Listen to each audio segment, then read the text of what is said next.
Okay, good evening.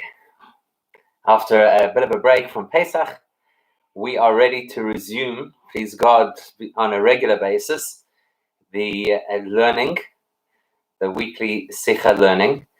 But I'm just going to pause, if you don't mind, for 1 second. I just want to try and improve the quality of the picture. Give me half a second and then we'll begin the Sikha.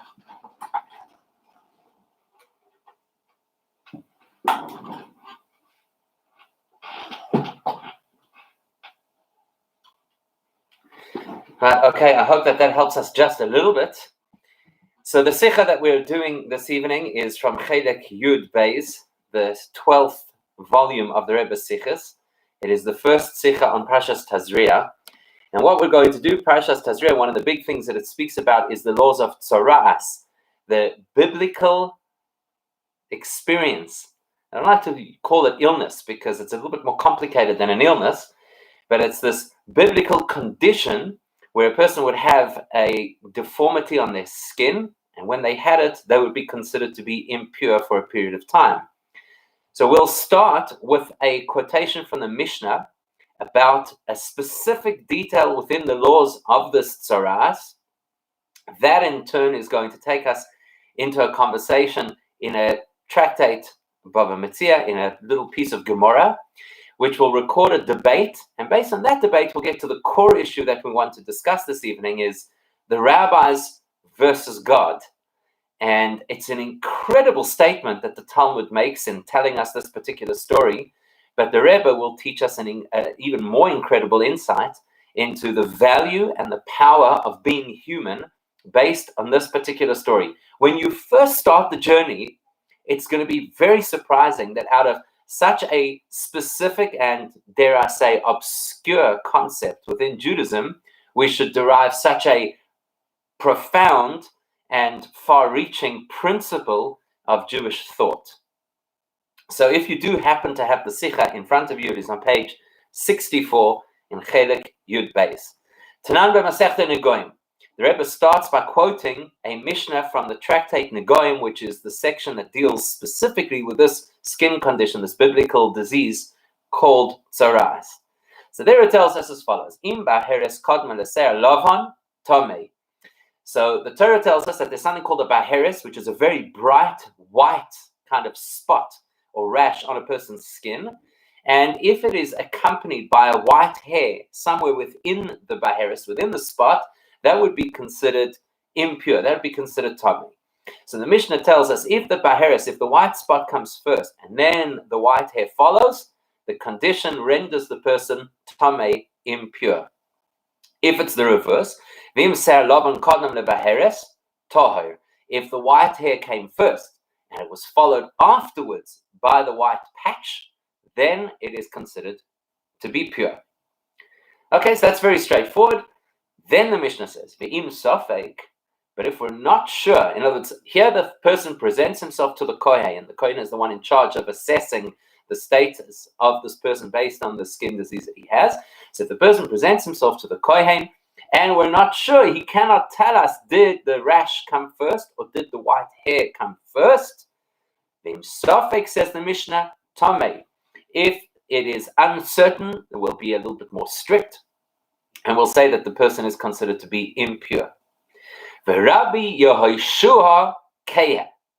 And Rabbi Yehoshua makes a comment that is a little difficult to define at first, Keah.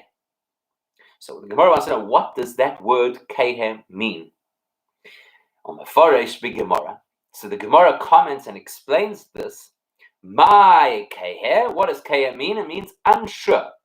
We're not sure, it's unresolved. The argument could go either way, and therefore Keah v'tahor. Rabbi Yeshua's version is that because we can't ascertain exactly what happened and what the chronology of this disease is, we actually render the person tahor, pure. Quite surprising. The time of Rabbi Yeshua mavor b'Gemara Sham amakra letaharoi oy letamoi hoy lepasuk by akasa b'Torah tchila. So the Gemara then explains a fascinating explanation that the reason why we believe that we should be more lenient over here and allow this person to be impure in the face of an uncertain situation is because when the Torah presents the general laws of tzaras, of this impurity, it first says that taharoi, that we look to find a way to make the person tahor, pure, and then it says latamoi, alternatively we make the person impure. But because it said tahara, purity first, so we look to find a way in the face of uncertainty, according to Rabbi Yoshua, to make the person tahor, pure. Okay, that is the Mishnah that starts us off on our journey, but it's not where we're going to focus. We're going to focus on the same topic presented in a different place within the Talmud, in the tractate Bava Metzia. Of a Masechta Bava Metzia Isa. So when you have a look in Bava Metzia, which is a different tractate, actually totally off the subject of impurity and of skin disease, so there the Talmud says as follows: Kamiflegi b'mesifta dirakia. The Gemara tells us that there is a raging debate in the Heavenly Academy. I don't know if anybody was aware of this, that there is a Heavenly Academy, that there's a yeshiva in the heavens. But within this Heavenly Academy, there's a rigorous debate that the Gemara records on this topic. What's the topic? Im ba'heres koidemes l'seyar lavan tomei, v'im ser lavan koidem levaheres toher. Exactly as we've just seen in this Mishnah. If the rash comes before the white hair, the person is impure. If the white hair comes before the rash, the person is pure. Here's the part we're going to focus on: safek. What happens if, as we've just seen in the Mishnah, we don't know? We don't know if the person first presented with a rash and then the hair grew, or he first presented with the hair and then the rash appeared. Here's where the debate occurs in the heavenly court, and this is astounding. HaKadosh Baruch Hu Omer Tahor. Hashem says that a person in this doubtful situation should be considered Tahor, pure. And V'chulu Masifta Dirakia Amri Tamei. And every other participant in the Heavenly Academy now doesn't distinguish who these people are. So we don't know if they're people, if they're souls, if they're tzaddikim, if they're angels. But all the other members of the Heavenly Academy say Tamei, that the person is considered impure. Can you imagine this? A debate between Hashem and others, whoever those others are. So they start to ask, who can we call on who's an expert in these matters, who can reconcile between the two opinions and render an halachic opinion? So they say, Noichach Rabbi Bar Nachmani. They say Rabbi Bar Nachmani is the person we should call on. Why Rabbi Bar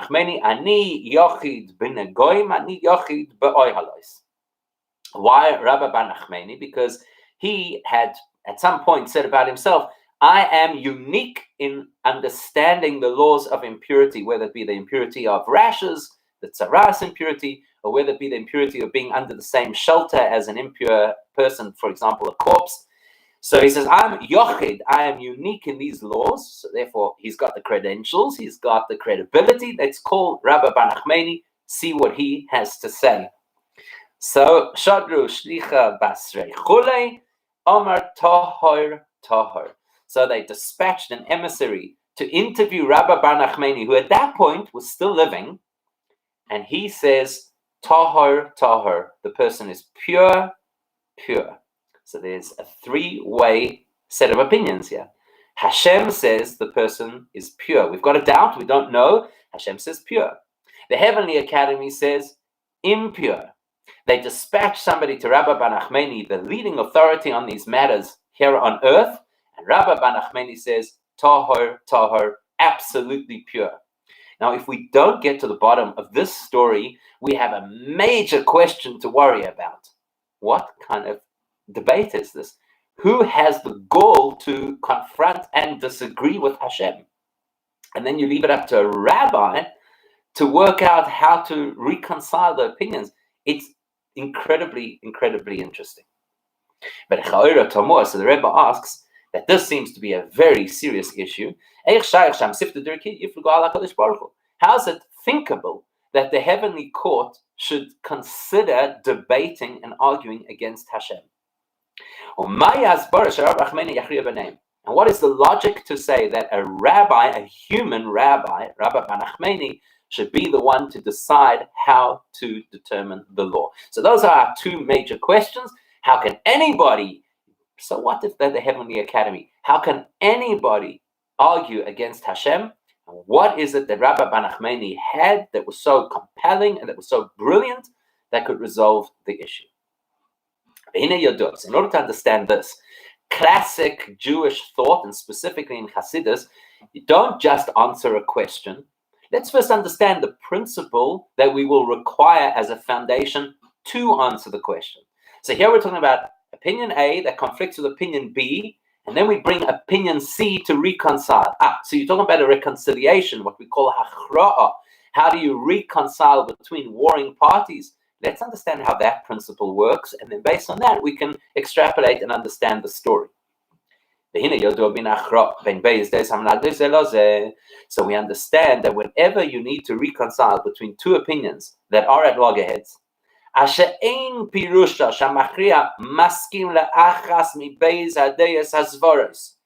me of the story. There was a rabbi who was counseling two people who had a serious argument. So he listens to the one person's side of the story, and he says to him, "You're right." Then he listens to the other person's side of the story, and he says to him, "You're right." So the Rebbitzin calls out from the other room to her husband and says, "It's not possible that both opinions could be right. They're fighting with each other." He says, "You're right." So here the Rebbe tells us, when you have somebody reconciling two opinions that conflict, it can never be that this third opinion sides with one of the warring parties. It can never be that if you're going to reconcile, it's because you believe one is correct and the other is wrong. That's not reconciliation.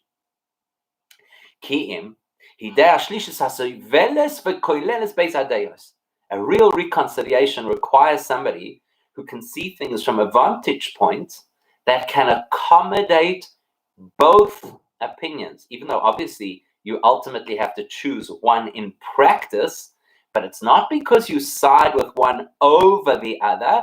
It's because you have the broadness of mind to be able to accommodate and tolerate and hear both sides and then choose one as the practical side. And that's a very interesting principle to always bear in mind. And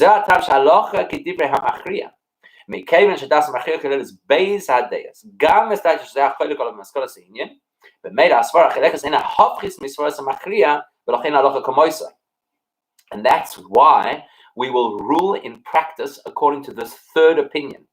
Because if I've got opinion A versus opinion B, and I don't know who to choose, and I bring along opinion C, and he says, "Oh, I agree with opinion A," I haven't yet satisfied the concept that Torah is true wherever it is presented.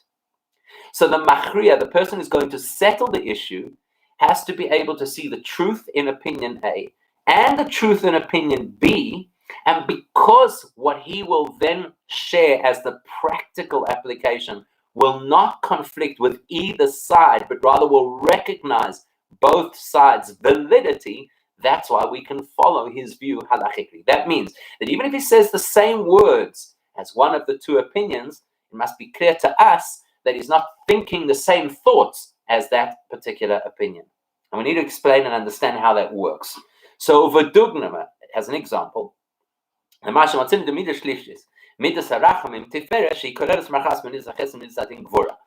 the Rebbe gives a beautiful example to illustrate this.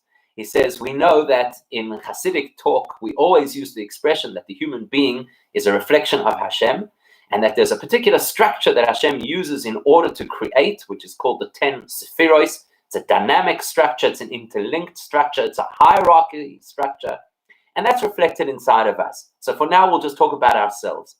We are comprised essentially of a structure made up of 10 fundamental soul powers, or 10 fundamental energy points within the structure of our soul. And they run in 3 vertical columns that also then run in a whole series of horizontal columns. What that means is that they operate in different, almost, frequencies. So we talk a lot about something called chesed. Chesed is kindness that belongs to the right-hand frequency. We talk about something gevura. Gevura is about the ability for self-discipline or for being critical where necessary. Discerning is probably a better word, the left hand. And we talk about the middle path, which is called Tiferes or Rachamim, compassion. So there's always going to be conflict between Chesed and Gevurah. Chesed is going to say, go, give, share, be nice. Gevurah is going to say, whoa, who says that this person deserves to be dealt with nicely? And Rachamim, which is the Machriya, compassion, which is the Machriya, it will give us a sense of what both sides, so to speak, the value and the truth of both sides and how to bring them together. Just to reference quickly Rafael's question, we're learning the first Sikha of Tazria in Chelek Yud Beis of the Kutei Sichas. So,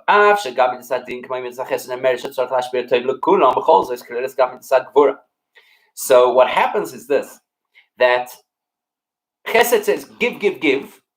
Gevurah says, hold on, don't give. Who knows? Maybe it's not appropriate. Maybe it's going to, you're going to in some way compromise yourself if you're giving so much, or perhaps the person doesn't deserve, or you're going to be facilitating bad behavior or whatever.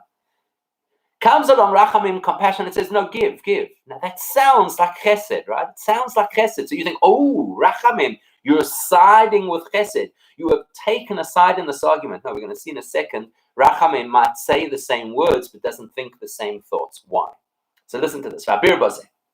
Midas HaChesed roya tov b'chol adam. U'v'meila, harei kulam ru'uyim la'ashpas tov HaChesed. The position of Chesed says,